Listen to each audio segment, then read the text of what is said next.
Eu estou muito contente, na verdade, com a realização desse evento, né? Porque tardou muito para que o debate ambiental chegasse no ponto em que o conhecimento tradicional indígena, a incorporação do conhecimento tradicional indígena passasse a ser um ponto de referência que não é controvertido, né? O que eu estou querendo dizer? Se a gente olhar, por exemplo, as falas da Unesco, né, e na segunda-feira houve a abertura dessa semana, né, a Semana de Diálogos de Cultura Oceânica, e um representante da Unesco estava participando, e ele mencionou de maneira explícita a necessidade da inclusão dos povos indígenas e das populações tradicionais e dos conhecimentos que essas populações têm para dentro do contexto maior de gestão ambiental planetária, né? O que acontece é que, há muito pouco tempo atrás, não era uma questão tão tranquila, tão óbvia, né? Ou seja, não é uma coisa amplamente aceita, né? Mas o desafio continua, o desafio de como exatamente fazer isso, né? Então, eu mencionei a questão da Unesco, mas relatórios importantes mencionam a mesma coisa, né? Então, o painel intergovernamental de mudança climática, que faz avaliação da situação da crise climática a cada 6 ou 7 anos, né, está lançando agora o 6º relatório de avaliação e é muito explícito. Várias vezes menciona no relatório do grupo 2, né, que é o de adaptação e impactos, menciona a necessidade de trazer os povos indígenas e tradicionais e os seus conhecimentos para dentro do debate, principalmente porque existe uma questão de justiça climática envolvida.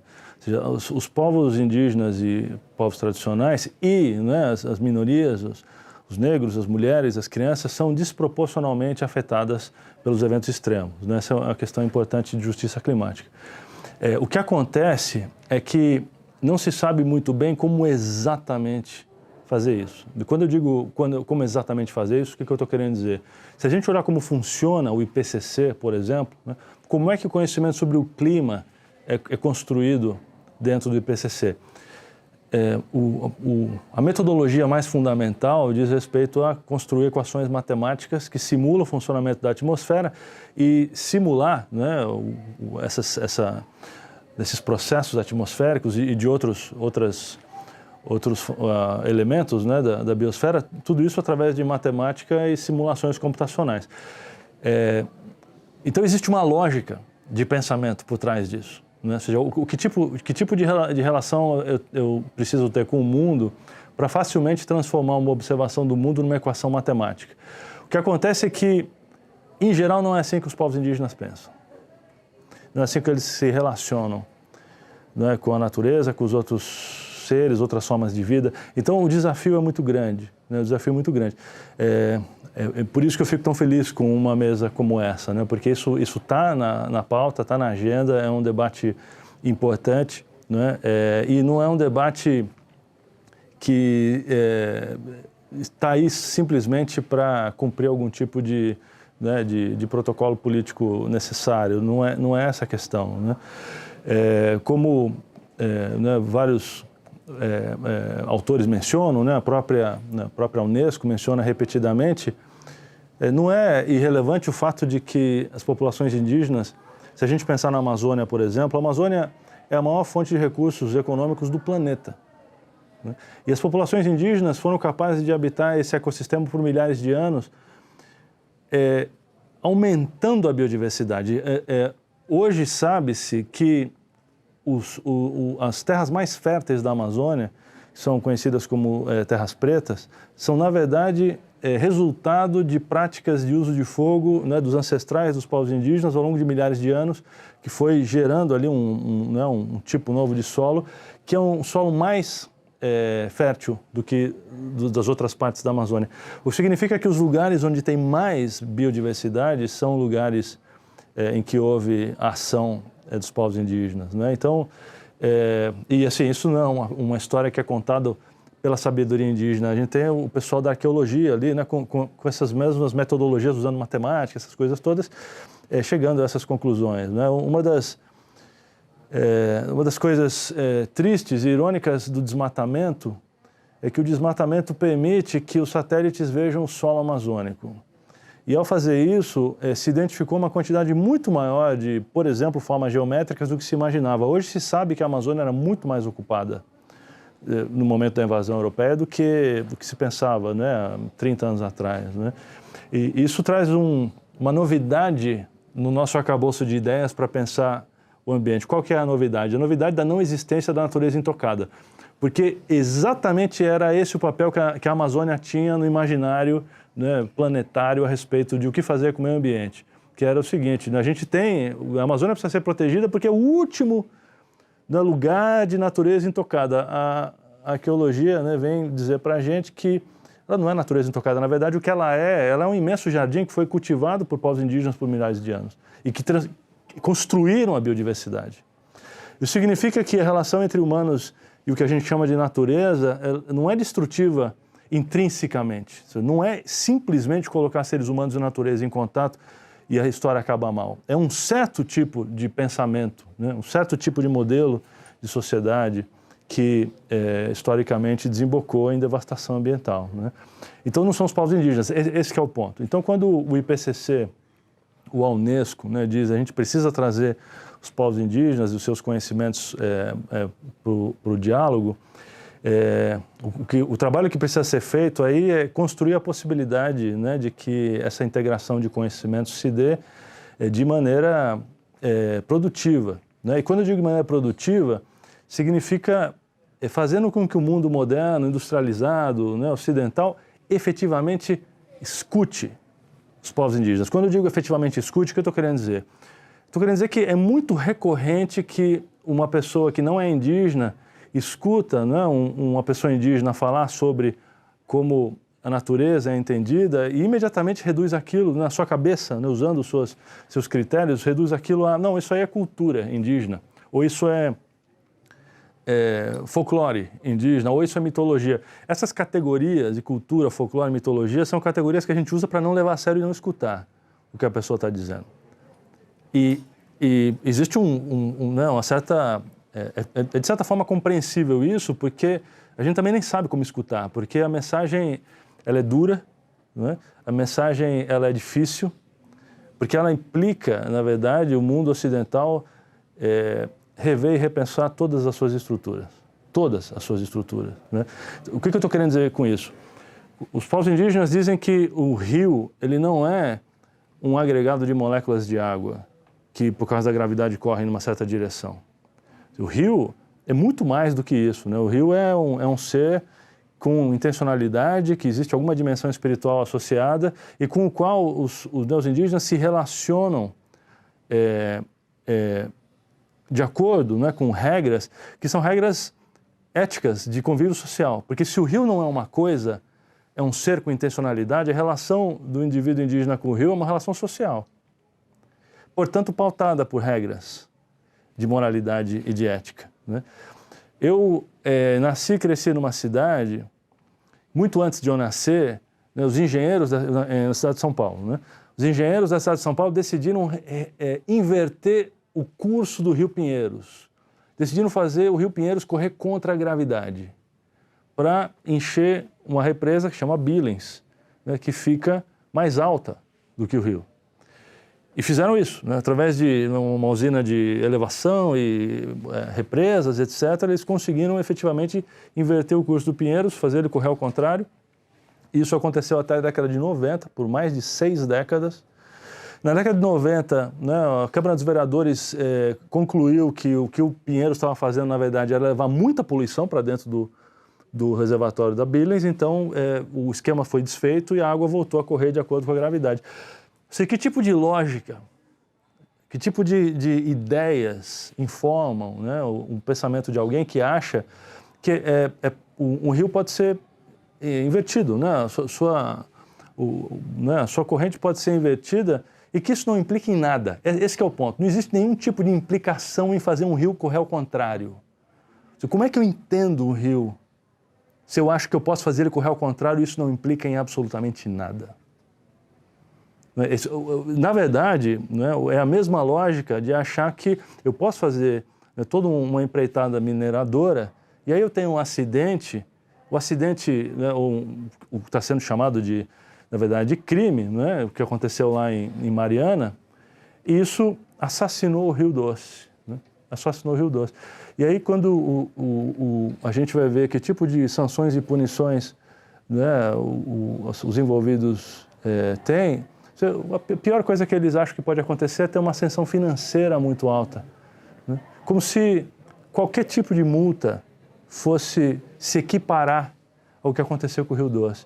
Então, essa é uma questão fundamental, né? Se a gente entender o que faz com que a gente ache que um crime ambiental, a maneira de lidar com ele é um número, isso está intrinsecamente ligado ao fato de uma tradição maior e mais longa, né, historicamente falando, de entender a natureza através dos números. Ou seja, de matematizar a natureza.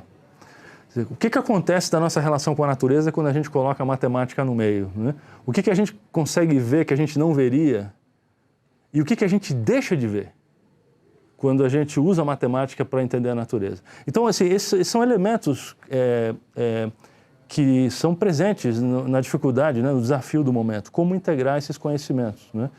O conhecimento indígena. Porque o conhecimento indígena vai dizer que você não precisa conhecer as coisas antes de cuidar delas. Você, inclusive, cuida das coisas que você não entende. Então, por exemplo, é muito recorrente, né, entre os povos amazônicos a questão da onça, né? A onça é o maior predador da Amazônia. Quem mora na Amazônia tem medo de onça, né, por razões óbvias, né? A onça é um predador do ser humano, né? Só que existe dentro das filosofias indígenas a ideia de que a gente não consegue entender o mundo da onça, ou os povos indígenas não conseguem entender o mundo da onça, porque o corpo da onça define um outro mundo.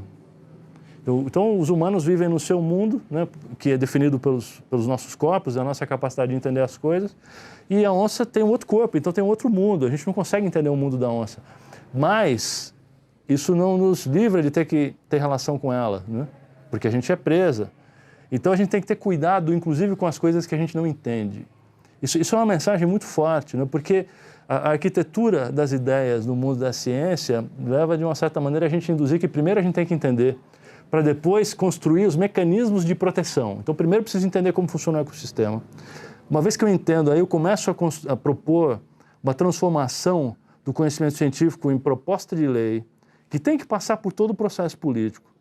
Se sobreviver ao processo político, tem que passar pelo processo de ser implementado, né? Ou seja, de ter a polícia ambiental fazendo aquilo funcionar, né? Então, essa arquitetura de coisas, ela não é funcional. E a gente vê, né, as grandes lideranças amazônicas e aqui também da Baixada, né, recorrentemente dizer que no mundo dos não indígenas, conhecer e cuidar não é a mesma coisa. Porque a gente vê situações muito peculiares do fato de que nunca na história houve tanta pesquisa científica feita na Amazônia ao mesmo tempo.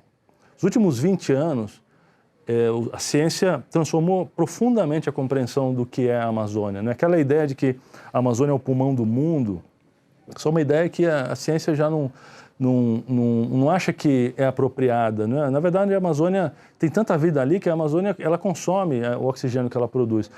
Na verdade, os plânctons no oceano produzem grande parte, né, do oxigênio. O que acontece na Amazônia é que ela produz muito vapor de água, que acaba afetando a circulação de umidade no planeta inteiro.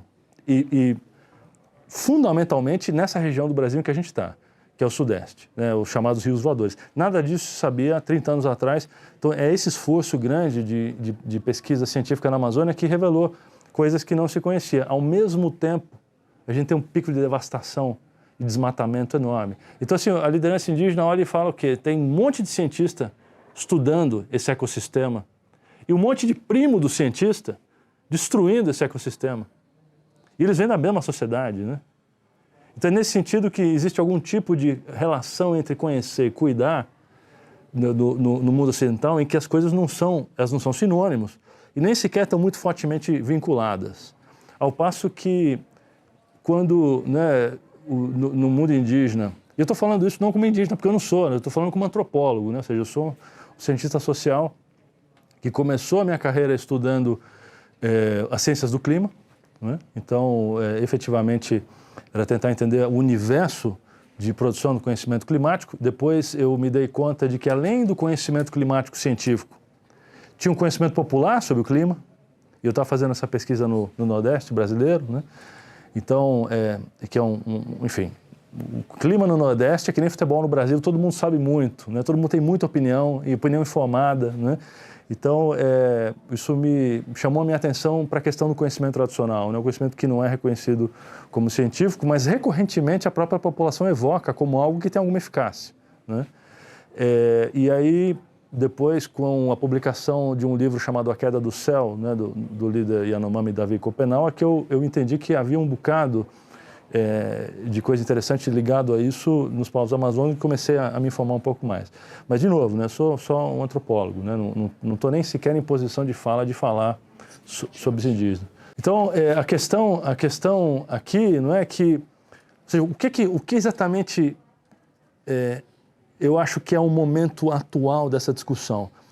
Uma boa parte dos cientistas do clima acham o seguinte, que é preciso documentar como os povos indígenas estão observando as mudanças do ecossistema. Ou seja, as flores que estão florando, as árvores estão florando na época que não florava antes, os animais estão migrando e voltando em outras épocas, as formigas estão fazendo coisas que não faziam em determinado momento do ano, né? A cheia do rio está se atrasando, está se adiantando, o que afeta as roças que estão sendo feitas.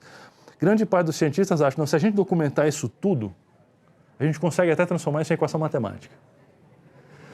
O que eu acho, na verdade, o que a Cristine Tacuá fala o tempo inteiro, o Carlos Papal, o Davi Copenau, o Ailton Krenak, é que não é só isso. Ou seja, a filosofia indígena tem uma mensagem mais forte para dar. E a mensagem mais forte é: conhecimento tem que ser cuidado, tem que ser sinônimo de cuidado. Se houver uma distância muito grande entre conhecer e cuidar, esse conhecimento não é eficaz. Não é eficaz para o mundo que a gente precisa. Então, a mensagem é uma mensagem forte, né? Porque implica o mundo da ciência repensar como esse mundo funciona. Né? Ou seja, quais são as estruturas de produção de ideias, como o conhecimento é produzido, como ele é usado. Né?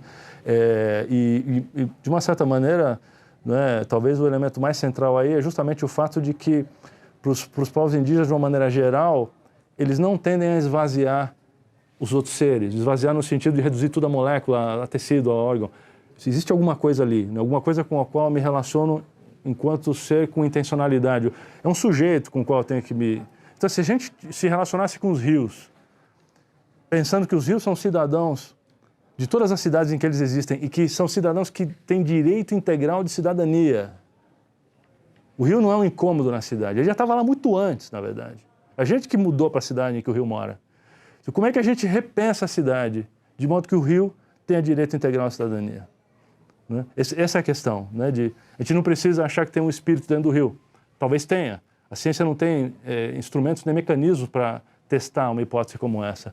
Mas o fato é, se a gente pensar dessa outra maneira, né? O rio é um cidadão da cidade. Né? E assim, não adianta, a cidade de São Paulo mostra, não adianta fingir que não é. Porque ele sempre ganha. Né? São Paulo virou uma máquina de enchente por causa disso. Né? Porque um monte de gente se mudou para o lugar onde mora o rio. Né? Então, enfim, são essas transformações que estão no horizonte desse diálogo entre povos indígenas e ciência.